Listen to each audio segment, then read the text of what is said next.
롤랑 조페 감독은 나다니엘 호손의 소설 더 스칼렛 레터를 원작으로 서사적 휴머니즘 영화를 연출한다.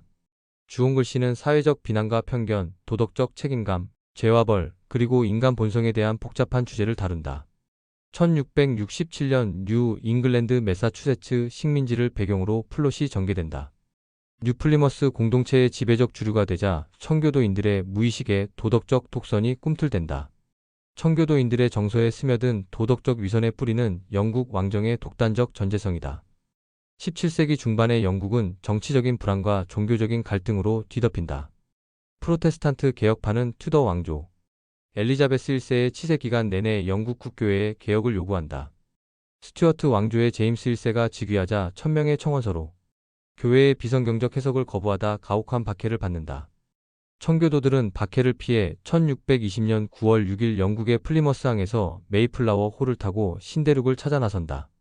12월 21일 미국 동북쪽 매사추세츠의 뉴플리머스에 도착하지만 절반이 추위와 굶주림, 질병으로 신대륙에서 죽는다. 이후 1640년까지 2만여 명의 청교도가 대서양을 건넌다. 1628년 스튜어트 왕조의 찰스 1세는 30년 전쟁의 전쟁 비용을 제공하는 등 무리한 대외 정책으로 국고를 탕진한다. 왕권 신수설을 내세우며 독단적 전제 정치를 거듭하자 의회는 권리청원으로 맞선다. 1629년 찰스 1세는 의회를 해산한 후 불법 과세를 강요하며 11년간 의회를 소집하지 않는다. 1640년 스코틀랜드의 강제로 국교를 시행하려다 반란을 초래한다. 1642년 전비 마련을 위한 의회 소집에 실패하자 찰스 1세는 군대를 동원하는 악수를 둔다. 청교도들은 의회파와 연합해 스튜어트 왕조의 절대주의에 반발하며 청교도혁명을 일으킨다. 청교도혁명은 국왕의 권위를 지지한 왕당파와 국가의 권리를 강조한 의회파 사이의 8년간 내전이다. 이 전쟁에서 크롬웰이 이끄는 의회파는 왕당파에 승리한다. 1649년 찰스 1세는 처형되고 공화정이 시작된다. 1653년 크롬웰을 호민관으로 하는 섭정 정권이 발족하자 청교도는 신앙의 자유를 잠시 누리나 크롬웰 독재에 의해 왕정의 복고를 맞는다.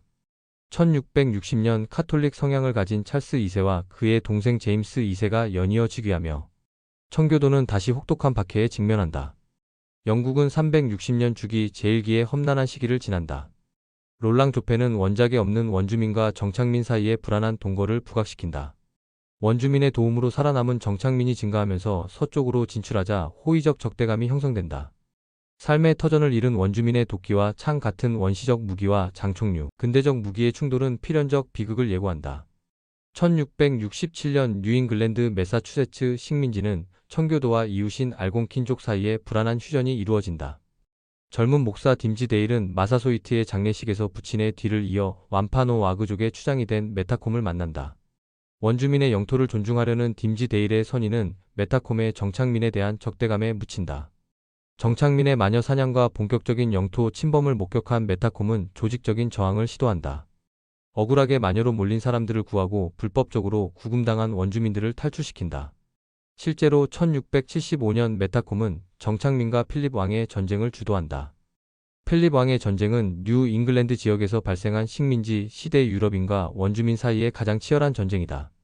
그해 6월 완파노와그 원주민 3명이 무고하게 백인들에게 살해되자 초기의 평화 협상을 이끌던 필립 왕 메타콤은 전략을 수정한다.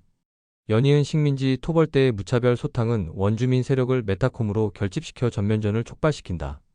메타콤은 치밀한 작전으로 인디언 부족들을 이끌며 매사추세츠, 메인, 뉴햄프셔의 변두리에 있던 정착민 마을들을 습격한다.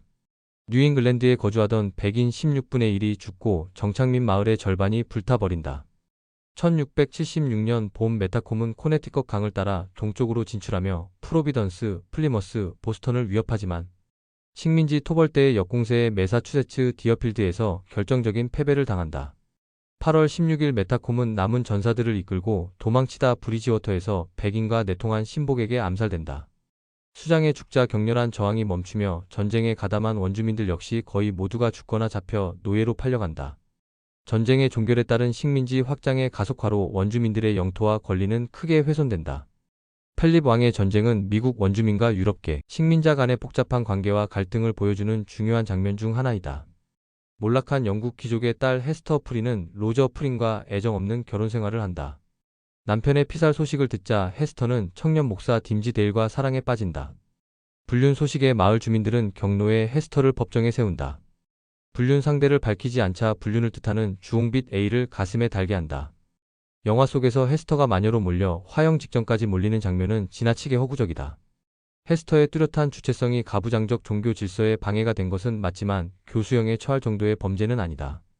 게다가 당시의 청교도 사회는 간통에 대하여 비교적 관대한 편이어서 어덜터리 A를 붙여 다니게 하는 처벌 정도에 그친다. 마녀사냥은 간통이 아니라 청교도의 종교적 교리를 지키려는 기득권 세력의 과도한 집착에서 비롯된다. 17세기 중반 유럽 전역에서 사라지기 시작한 마녀 재판이 1692년 미국 뉴잉글랜드 지방 매사추세츠주 세일럼 마을에서 일어난다. 종교적 집단 관계에 사로잡힌 신권적 지배층은 극단주의에 갇혀 200명 가까운 마을 사람들을 마녀로 고발한다. 신문과 재판을 받는 과정에서 25명이 아무런 이유 없이 가혹한 고문으로 목숨을 잃는다. 이 사건의 원인은 공포적 군중 심리를 이용한 청교도의 극단적 선악관과 독선적 교조주의에 있다. 세일럼 마녀 사냥은 미국 초기 역사에서 어두운 치부 중 하나이다. 인디언들로부터 탈출한 헤스터의 남편 로저는 아내의 간통 사실을 안다. 로저는 질투심으로 림지 데일에게 복수하려다 엉뚱한 사람을 죽인다. 양심의 가책으로 로저가 자살하자 림지 데일 역시 간통을 고백한다.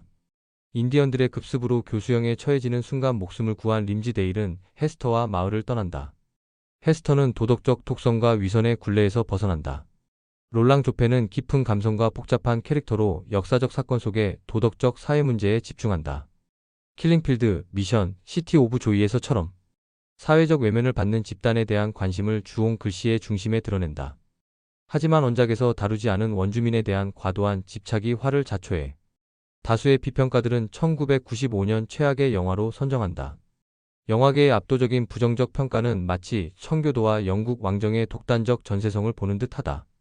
흥행마저 실패하지만 주홍 글씨는 로맨틱 역사 드라마로 문화와 종교에 얽힌 갈등과 고민, 고난과 사랑을 감성적 여운에 절묘하게 담아낸다. 게리 올드만과 데미 무어, 로버트 듀발의 연기 역시 청교도의 위선과 허상을 드러내기에 부족하지 않다.